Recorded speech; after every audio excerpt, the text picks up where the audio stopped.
From the beginning, the story of Jacob stands out as one of the most intriguing in the saga of the patriarchs of Israel.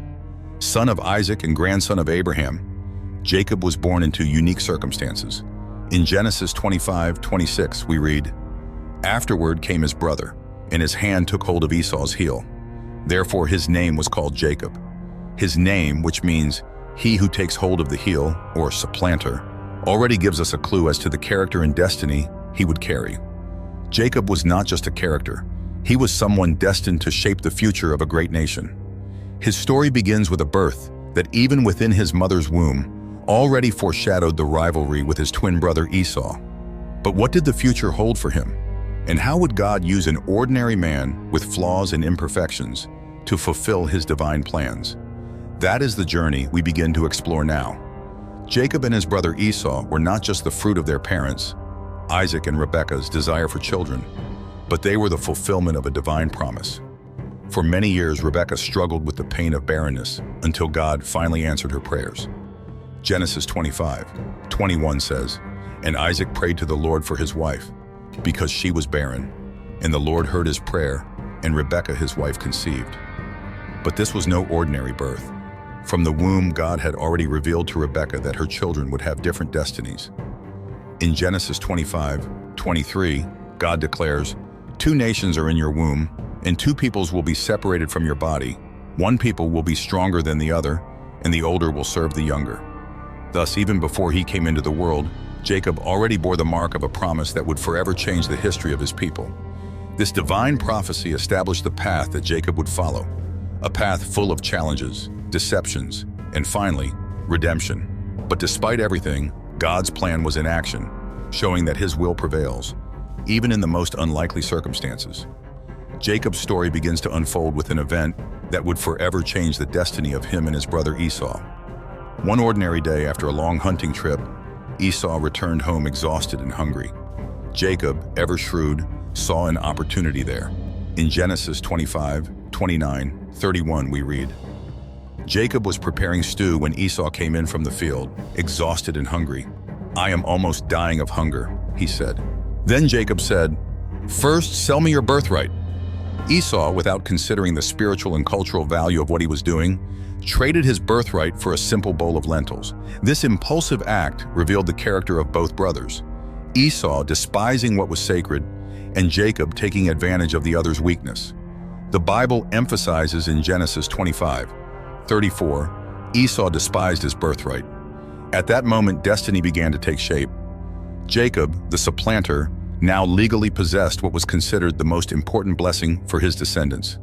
This symbolic exchange shows us how thoughtless decisions can have profound and lasting consequences. But for Jacob, this was only the first of many steps on his journey toward God's complete blessing. After the purchase of the birthright, the plan of Jacob and his mother, Rebekah, took an even riskier turn. Isaac, now old and blind, knew that his time to leave was near, and he wanted to bless his firstborn Esau. But Rebekah, remembering God's promise, devised a plan to ensure that Jacob would receive the blessing reserved for the firstborn. In Genesis 27:6-8 we read, "And Rebekah said to Jacob her son, 'I heard your father say to Esau your brother, bring me some venison and prepare me savory food, that I may eat and bless you before the Lord before my death. Now therefore, my son, obey my voice in what I command you.' Rebekah instructed Jacob to deceive his father by dressing himself in Esau's clothes and covering himself with animal skins to imitate his brother's rough skin. With a heavy heart and a troubled conscience, Jacob followed through on the plan. He approached his father, bringing the stew and pretending to be Esau. In Genesis 27:22, Isaac expresses his doubt. The voice is Jacob's, but the hands are Esau's. However, when Isaac touched Jacob's hairy hands, he was convinced and thus gave him the blessing, a blessing that would be irrevocable. This deception had serious consequences. Esau, upon discovering what had happened, became enraged and planned to kill Jacob, forcing him to flee to his relatives in Aram. Jacob's act of deception, while securing the blessing, also alienated him from his family and set him on a path of personal challenges and struggles. However, even in this complicated scenario, God continued to guide Jacob's steps, preparing him for the greater purpose that was yet to come. Jacob's flight to Aram marked the beginning of a new phase in his life, filled with love, sacrifice, and, again, deceit. Upon arriving at his uncle Laban's house, Jacob met Rachel and immediately fell in love with her.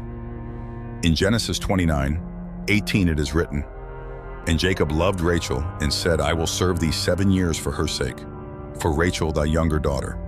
Jacob's love for Rachel was so intense that the 7 years of labor seemed like just a few days to him.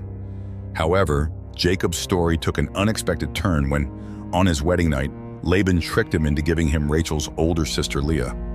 Discovering the deception the next morning, Jacob confronted Laban, who justified his actions by saying that it was the custom in the region to marry the oldest daughter first.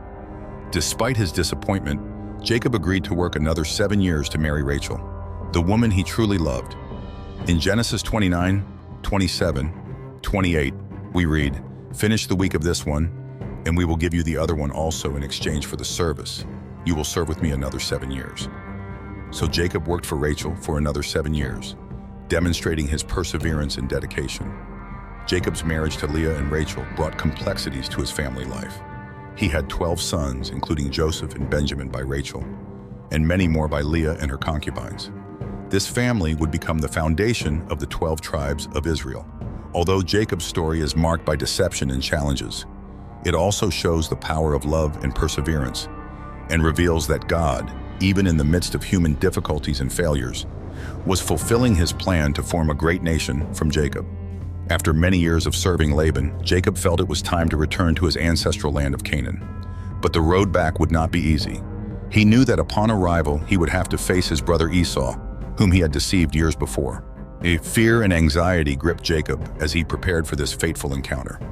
In Genesis 32:7-8, we read, "Then Jacob was filled with great fear and distress, and he divided the people who were with him into 2 groups, saying, 'If Esau comes to the one group and strikes it, the other group will escape.'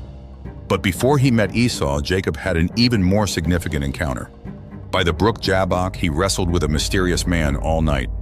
This man, believed by many to be a divine manifestation, touched Jacob's thigh, dislocating it. But Jacob did not give up. In Genesis 32:26, the man said, 'Let me go, for the day has broken.' But Jacob said, 'I will not let you go unless you bless me.' This event marked a profound transformation in Jacob. He was given a new name, Israel, which means one who strives with God. The blessing he received at that moment symbolized a change in his life, a new beginning, which prepared him for the reunion with his brother.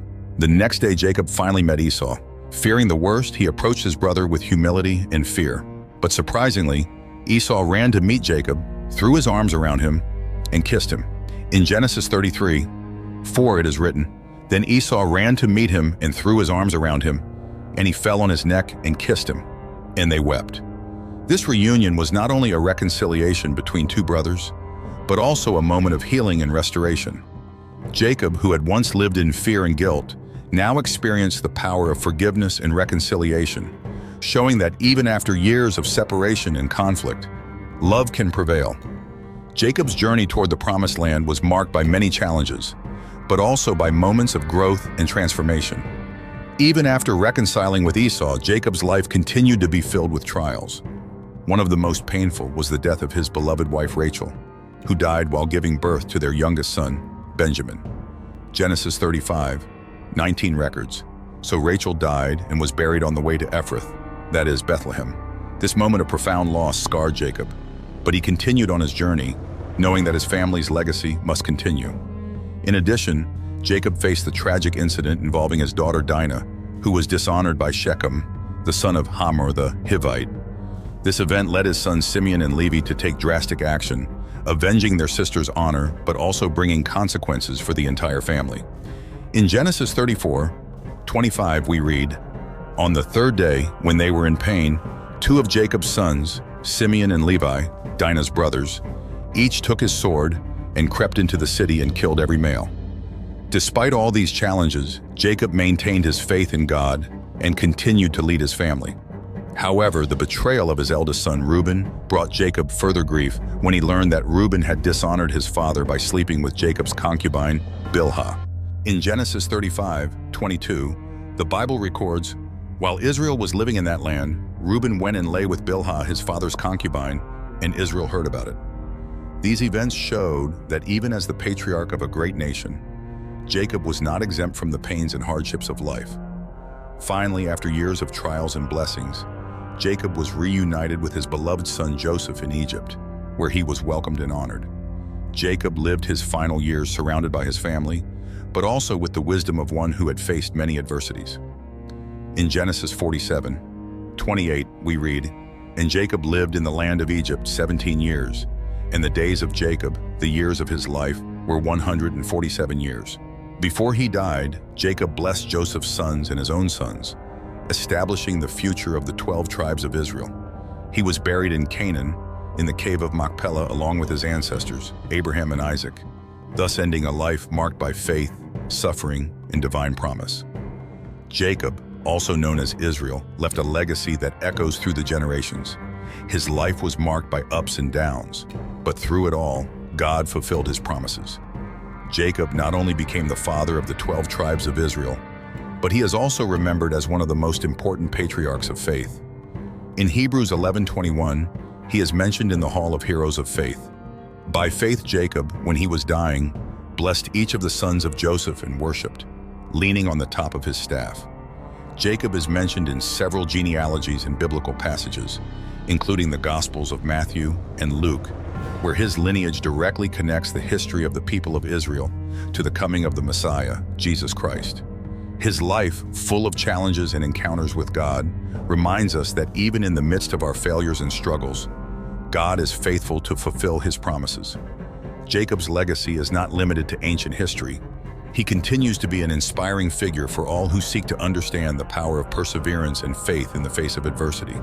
His life invites us to reflect on our own spiritual journey and to trust in God, even when the path seems difficult. If this story of Jacob touched your heart and brought new insights into the Bible, be sure to leave a comment below. We want to know how the life of this great patriarch impacted your faith. And if you are not yet subscribed to our channel, don't miss the opportunity to join our community. Subscribe now and activate the bell so you don't miss any of our upcoming inspiring Bible stories. Until the next video.